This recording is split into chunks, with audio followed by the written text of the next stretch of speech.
Bismillahirrahmanirrahim. Assalamualaikum warahmatullahi wabarakatuh. Perkenalkan, nama saya Irmawati. Di sini saya akan membawakan materi tentang stereokimia dan aktivitas biologis obat, yang dimana terdapat 4 pembahasan, yaitu yang pertama pengertian stereokimia, yang kedua modifikasi isoterisme, yang ketiga isomer dan aktivitas biologis obat, dan yang keempat yaitu jarak antar atom dan aktivitas biologis. Oke, kita masuk di materi pertama, yaitu pengertian stereokimia. Di mana stereokimia merupakan salah satu faktor penting dalam aktivitas biologis obat untuk berinteraksi dalam reseptor. Dan molekul obat harus mencapai sisi reseptor dan sesuai dengan permukaan reseptor.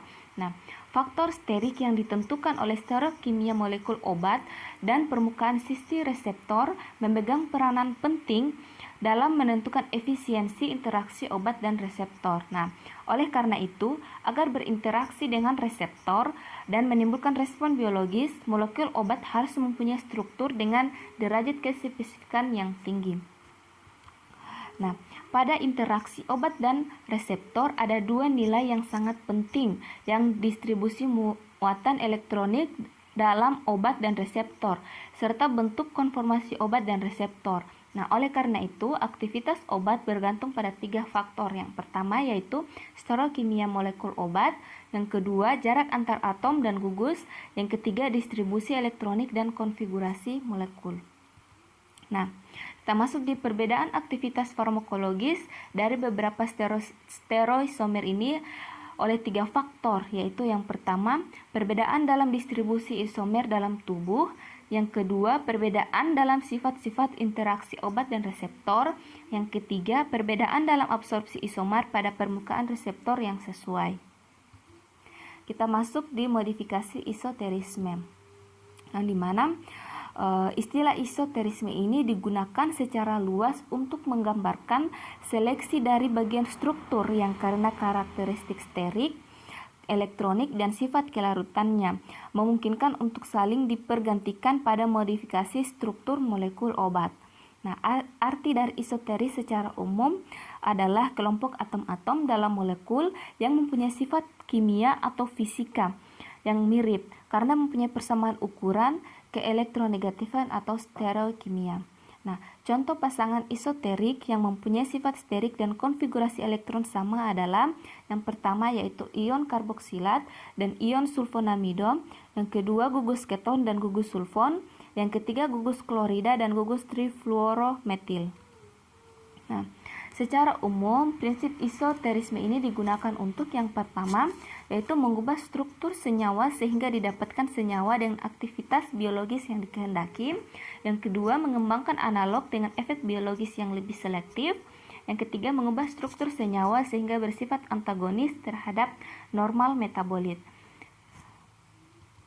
Adapun contoh modifikasi isoterisme yaitu penggantian gugus sulfida pada sistem cincin fenotiazin dan cincin tioxantin dengan gugus etilan menghasilkan cincin dihidrobenzazepin dan dibenzosikloheptadien.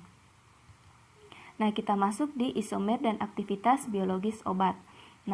Di mana sebagian besar obat termasuk golongan farmakologis sama, pada umumnya mempunyai gambaran struktur tertentu. Gambaran struktur ini disebabkan oleh orientasi gugus-gugus fungsional dalam ruang dan pola yang sama. Dalam gambaran fisik dikenal beberapa macam struktur isomer, antara lain isomer geometri, isomer konformasi, diastereoisomer, dan isomer optik. Bentuk-bentuk isomer tersebut dapat mempengaruhi aktivitas biologis obat. Kita masuk di isomer geometrik dan aktivitas biologis obat. Di mana isomer geometri atau isomer cis-trans adalah isomer yang disebabkan adanya atom-atom atau gugus-gugus yang terikat secara langsung pada suatu ikatan rangkap atau dalam suatu sistem alisiklik tersebut membatasi gerakan atom mencapai kedudukan yang stabil sehingga terbentuk isomer cis dan trans. Contohnya bisa dilihat pada gambar yang ada pada slide. Yang kedua, kita masuk di isomer konformasi dan aktivitas biologis, yang dimana isomer konformasi adalah isomer yang terjadi karena ada perbedaan pengaturan ruang dari atom-atom atau gugus-gugus dalam struktur molekul obat. Nah, isomer konformasi lebih stabil pada struktur non-aromatik. Nah, contohnya bisa dilihat pada slide. Nah, kita masuk di yang ketiga, yaitu di astereoisomer dan aktivitas biologis, yang dimana di astereoisomer ini adalah isomer yang disebabkan oleh senyawa yang mempunyai 2 atau lebih pusat atom asimetrik. Nah, mempunyai gugus fungsional sama dan memberikan tipe reaksi yang sama pula. Nah, kedudukan gugus-gugus substitusi terletak pada ruang yang relatif berbeda, sehingga di stereoisomer mempunyai sifat fisik, kecepatan reaksi, dan sifat biologis yang berbeda pula. Nah, perbedaan interaksi dengan reseptor dan senyawa-senyawa di astereoisomer dapat dilihat pada gambar berikut yang berada di bawah penjelasan.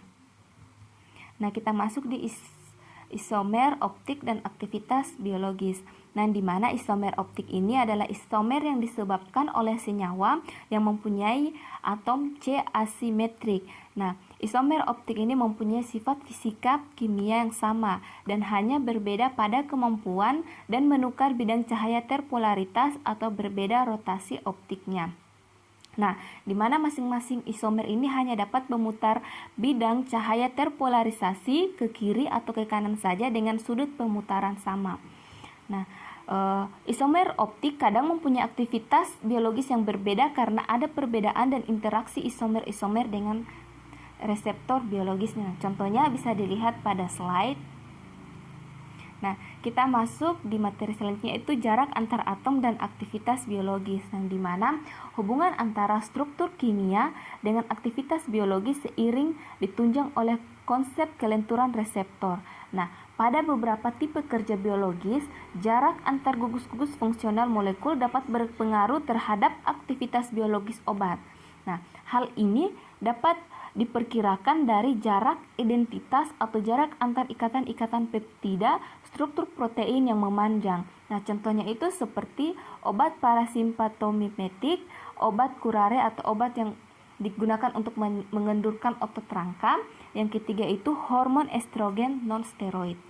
Nah, itulah penjelasan dari materi saya. Lebih dan kurangnya mohon dimaafkan. Wabillahi taufiq wal hidayah. Wassalamualaikum warahmatullahi wabarakatuh.